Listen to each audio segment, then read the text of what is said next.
Nih dok, katanya tuh ya jagung hanya mengandung karbohidrat aja dan tidak memiliki nutrisi yang lain. Nah ini makanya banyak orang yang diet dengan makan jagung doang, gitu. Karena pengganti nasi gitu dok. Sebenarnya ini mitos. Oh, mitos. Jadi memang yang utama itu bahan nutrisi yang utama ada di jagung itu karbohidrat betul. Tapi sebenarnya ada sejumlah kecil protein dan ada juga antioksidan. Dan juga pasti ada yang kecil-kecil mikronutrien. Terutama yang cukup banyak adalah asam folat. Kita tahu asam folat kan dibutuhkan untuk ibu-ibu yang sudah hamil. Persiapan mau hamil. Hamil trimester pertama ini kan dibutuhkan asam folat. Jadi salah satu sumbernya ya bisa alternatifnya jagung. Tapi memang diingat bahwa jagung ini sumber nutrisi utamanya karbohidrat.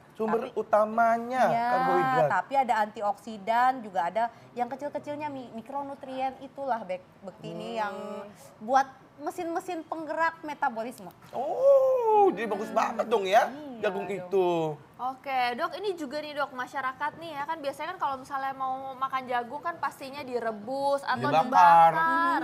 Atau kayak tadi bawang jagung atau perkedel jagung. Nah itu kandungan gizinya sendiri bagaimana dok? Kalau misalnya dimasak itu kan katanya nanti jadi rusak. Ya betul. Fakta atau mitos, Kalau ini sebenarnya fakta. Fakta. Beberapa nutrisi rusak, contohnya vitamin C, walaupun kadar vitamin C di dalam jagung nggak banyak, tapi dengan proses pemasakan ini otomatis jadi berkurang.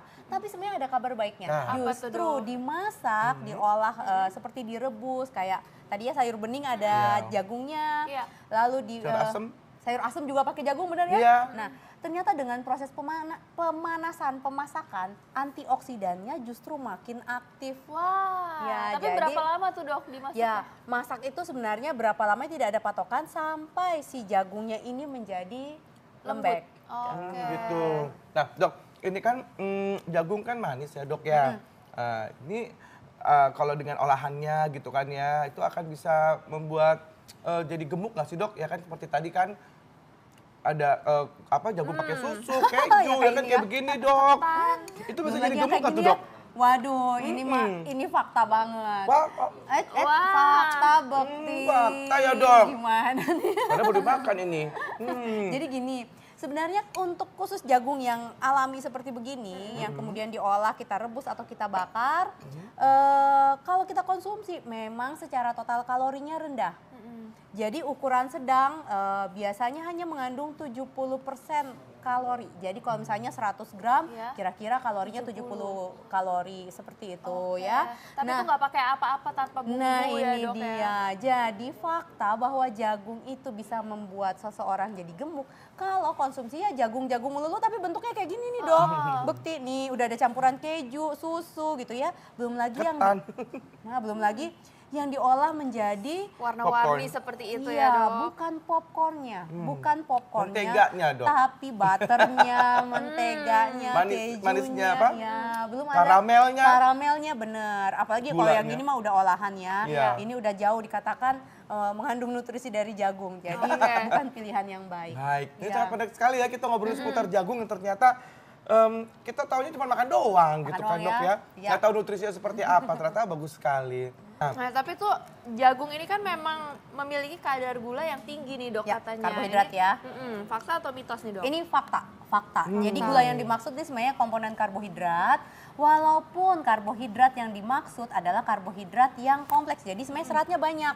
Maka itu seringkali digunakan oleh para orang-orang yang mau diet, mengurangi berat badan. Mereka sukanya mengganti sumber karbohidratnya menggunakan jagung. Karena makannya dikit, kenyangnya tahan lama karena seratnya tadi tinggi dan juga bisa menghasilkan energi karena kadar karbohidrat atau yang biasa orang sebut gula itu cukup. Itu kalau untuk yang diabetes gimana tuh? Aman. Karena gini, gula yang dimaksud itu sebenarnya tanda kutip karbohidrat Bekti gitu ya. Tapi dengan seratnya yang cukup tinggi otomatis penyerapan kita akan berusaha menjaga supaya penyerapan gula yang ada dari jagung ini pelan-pelan.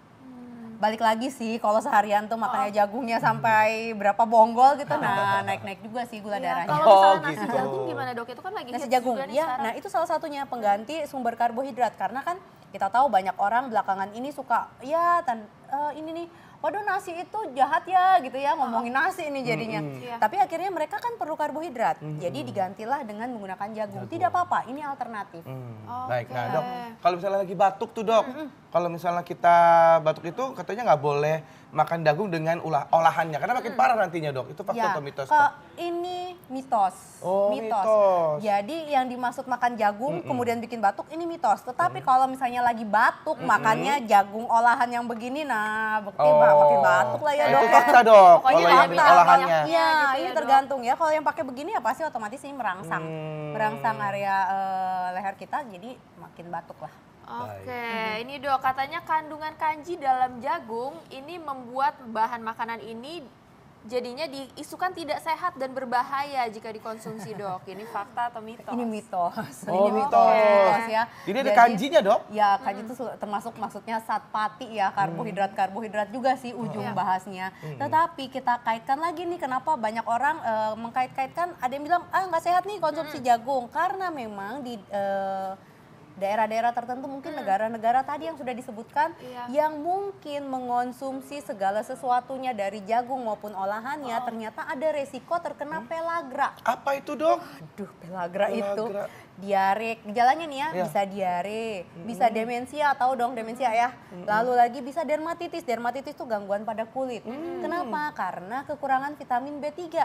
Bukan B3-nya karena nggak ada di dalam jagung, tapi ternyata juga kekurangan asam amino yang esensial namanya triptofan. Nah, ini dikaitkan, jadi hati-hati kalau misalnya orang yang cenderung makanya jagung aja melulu. Tetap harus ada variasinya ya Dok. Nah, balik lagi gizi seimbang itu harus ada variasi, Ya, tidak hanya satu jenis, aja. Oke, berarti kita harus hati-hati juga ya kalau makan jagung dan balik kan lagi diet begitu ya. Ya, jadi jangan terlalu ekstrim. Terus dibilangin jagung seratnya tinggi, akhirnya seharian jagung, seminggu jagung aja melulu. Akhirnya ya, harus ganti-ganti. resiko kekurangan nutrisi tertentu jadinya ya. Iya, betul sekali. Oke, pokoknya variasi itu berarti Ya, penting betul, sekali variasi. ya. Ya, Nah, ya. mungkin ada juga nih masyarakat yang tidak makan kentang, terus makannya hanya jagung aja nih Dok. Ya, bahan makanan utama ya, sumber bahan makanan pokok. Kan kita kenal nasi, tapi daerah tertentu ini gantinya pakai jagung. Ini nggak apa-apa, karena biasanya kan masih menggunakan dengan variasi bahan makanan lain ya. Protein dari lauk pauk pauk. misalnya, ya sayur, ini oke banget kok. Oke Ya. banget ya Dok ya. Jadi ada antioksidannya juga gitu Dok? Wah, Bekti benar sekali. Gimana tuh Dok? Pinter saya ya Dok? Waduh, belum sempat keucap udah keucap sama Bekti. Betul sekali. Jadi nih, kalau kita hubungkan dengan penyakit jantung misalnya, di dalam jagung ini rupanya tinggi sekali antioksidan, Bekti. Antioksidan apa aja? Ada asam fumarik namanya. Jadi dikatakan si zat aktifnya ini bisa melindungi dari cancer dan juga penyakit jantung. Jadi ini fakta atau mitos? Fakta atau mitos? Fakta! Oke, tapi nih Dok, kalau misalnya jagungnya dibakar, tadi kan sempat Kak Bekti bilang tuh kan Ya, sampai itu hitam-hitam. dia, hati-hati karena gini nih, kita tahu yang arang-arang yang pembakaran itu kan juga memicu kanker, terutama saluran cerna. Jadi jangan sampai dong mau udah ada mencegah antioksidannya, kanker, tapi- tapi Iya, yang betul. dikonsumsi yang udah gosong-gosong gitu ya Iya. jangan. Ya, jadi untuk mendapatkan hasil yang terbaik, bagaimana kita mengkonsumsinya nih Dok? Olah aja sampai Hari berapa? matang. Jadikan bahan makanan pokok, pengganti nasi boleh sekali. Hati-hati jangan sampai terolah menjadi tadi apa nih Popcorn atau digoreng seperti ya, ini. marning ya namanya ya. Ada lagi yang jadi sereal ya.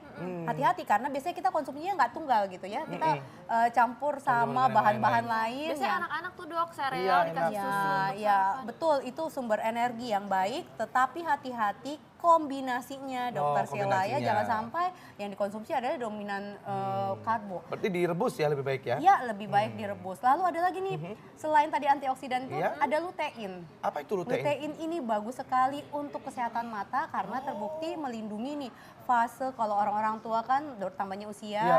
ada degeneratif pada susunan di dalam matanya, akhirnya beresiko untuk gangguan Mata, penglihatan. penglihatan. Jadi lutein di dalam jagung ini cukup baik ya tadi kalau melalui pemasakan antioksidannya jadi makin aktif. Jadi jagung juga bagus untuk kesehatan mata, Mata, ya Dok? iya. Waduh, bagus banget ternyata nih Dok. Jadi sehari berapa kali Dok kalau bagusnya Dok? Kalau Bekti makan nasi berapa kali? 3 kali. Ya udah, 3 kali juga boleh. Oh, Tapi 3 jangan kali lupa boleh. digabung sama Ini yang segini lain. satu Ya, buah ini? ya satu gini sebenarnya udah cukup bikin kenyang. Oke. Ya, tapi kalau Bekti ngemilnya 5 kali, terus 5 kali juga makan jagung segini, ya hati-hati Nah, kalau aja. kebanyakan kenapa tuh, Dok? Kebanyakan. Nanti nimbang berat badannya ya. Oh. Takutnya jadi bener nggak Oke, dok ya? bener, Kebanyakan bener. jadi balik Dan baik pastinya lagi. harus variasi Ya, tadi ya dok ya, variasi. supaya nggak Jadi, kekurangan ya. vitamin dan mineral dari yang lain. Betul. Baik, Dok. Oke. Terima kasih banyak, Dok. Terima kasih. Terima kasih, dokter. Terima kasih.